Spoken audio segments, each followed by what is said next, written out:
Welcome to Season 4 of the To Health With That podcast, where we break up big health topics into small bites. I'm your host, naturopathic Dr. Amy Newsel, and this season we'll dive into something we are all familiar with, fatigue. What is it? Why does it happen? Most importantly, how can we fix it outside of this? Coffee. Also, you can enjoy the video version of this podcast on YouTube. The channel is at To Health With That. Can't wait to see you there. This week, let's talk about supplements to help you stay asleep. Staying asleep comes down to managing all of the things that might wake you up in the night.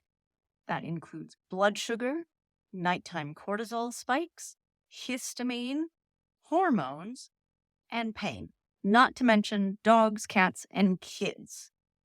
We will talk about all of these things outside of pain, which is a very complicated discussion, better to be had with your pain management specialist, and dogs, cats, and kids, because that's outside of my purview. So first, let's talk general supplements to help you stay asleep. Now, last week, I waxed poetic about the benefits of melatonin, and melatonin comes in an extended release formula as well. I do so love melatonin. So melatonin has a very short duration of action, and for some people that puts them to sleep just fine, but they wake up after a certain number of hours feeling bright-eyed, bushy-tailed, pretty ready to go. Sadly, ready to go is not what you want if it happens at 2 a.m. For those people, a time-release melatonin may actually solve that problem, giving them a slow and steady dose so that they actually sleep a regular duration. Now, some people notice with a time-release melatonin that they wake up feeling a little bit groggy. This is especially true if you take melatonin around midnight and expect to get up at 6 a.m. Timed release is timed so that it releases over 8 hours. So if you're getting a shorter sleep duration, this is not the right product for you. Nighttime blood sugar spikes and drops can cause anything from microarousals, where you don't really know you're waking up, to full-blown waking hungry events. In diabetes, something called the dawn phenomenon is well documented. In this situation, your early morning rise in blood sugar, somewhere between 3 and 7 a.m., is not actually well managed by your rising insulin. They're supposed to rise together so your body can push that blood sugar into your cells to give you energy for the day. If the blood sugar's rising but the insulin isn't, that just puts you in a really awkward, dangerous situation where your body wakes you up because it's kind of freaking out. I see this happen a lot in people who test normal for blood sugars, who don't have documented diabetes, who have lots of up and downs through the day. So addressing this problem long-term comes down to actually managing your blood sugar overall. Because if you're all over the map during the day, it's unreasonable to expect things to suddenly be smooth and stable overnight. So implementing changes like a lower glycemic index diet, following Jessie and Shauspei's Glucose Goddess method hacks is one of my favorites recently. But there's a few additional things you can also do to help smooth out your nighttime spikes and help you to sleep better. The most obvious is make sure your evening meal is heavily weighed towards protein and away from carbs, right? So get good vegetables, fiber, protein, but avoid the starchy, carby foods, even carby vegetables like squash or potatoes. Add a fiber supplement to your last glass of water during the day. That also helps to smooth out blood sugars. And consider a blood sugar management supplement before bed. There's a number of great formulas out there, but look for something with proven ingredients like alpha-lipoic acid, chromium, inositol, bitter melon, gymnema, or berberine. If the problem that's waking you up is actually low blood sugars, then you will notice that this supplement makes you worse, but that gives you additional information. Then you know your body's actually tanking downwards instead of upwards during that time. Focus on controlling the sugars, carbs, and starches in your diet. I suggest a kind of step-down program that starts with extremely limited carbs for a month or so to break that carb habit, and then gradually allows more in, but in a balanced way. So that every time you're eating carbs, you're eating fats or fibers to go with it.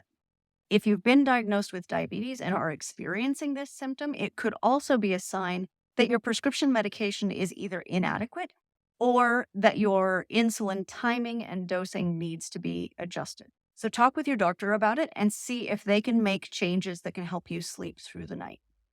Now, nighttime cortisol spikes also reflect a larger problem in which your adrenal system is overtaxed and trying to keep up with too many demands, which is basically, you live in North America, so that's probably mostly true for all of us.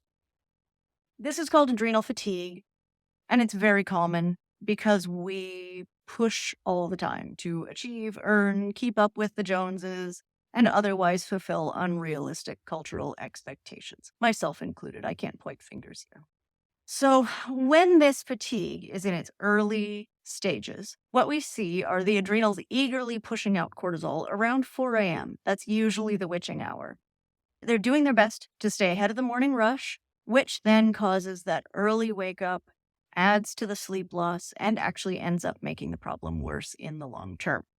In this situation, supporting your adrenals and their health during the day is a great idea.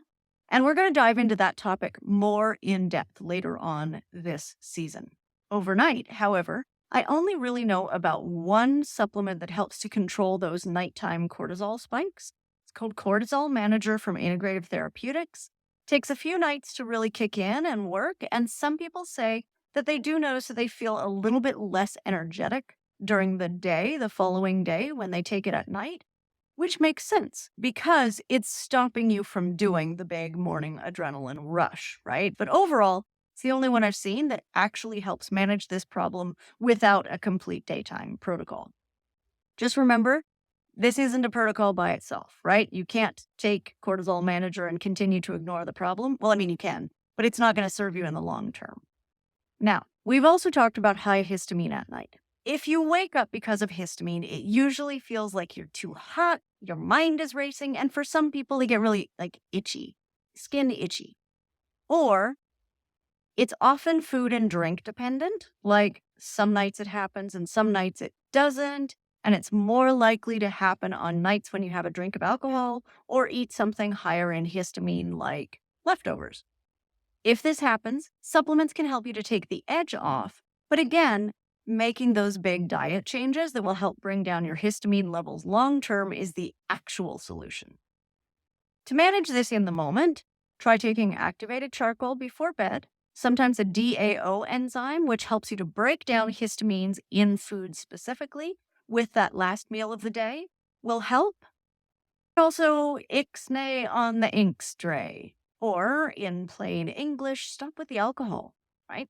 In the future, go with fresh, low histamine foods and avoid fermented, aged, or otherwise histamine-rich foods, like alcohol. Okay, now hormones are also a biggie here. Women's hormones are a huge topic with sleep disturbance. In general, estrogen is the hormone that's more likely to keep you awake, and progesterone is the one that helps you fall asleep. Problem is that if you're estrogen dominant or tend in that direction, then much of the progesterone that you take, say if you supplement with progesterone, gets converted to estrogen just as quickly as you take it. The other problem is that when you are in adrenal fatigue, a lot of that progesterone gets stolen to make cortisol and stress hormones for your body. So we steal progesterone a lot to make all sorts of other things that are maybe not as beneficial. The best policy, if you're stealing your progesterone to make extra estrogen, is to actually take something like ground flax seeds that helps to bind estrogen in the gut and detoxify it, and also helps to balance the ratios between stronger and weaker estrogens to reduce their detrimental effects. This can be done also with a supplement like indole 3-carbinol, but flax seeds are a lot less expensive and easier to manage long term. Women's hormones are a massive topic, and if you're interested in those specifically, I would highly recommend going back and listening to season 3, which is all about fertility and hormone balance Thank you so much for being here today. And please like, subscribe, do a little dance, make a little love. Get down tonight.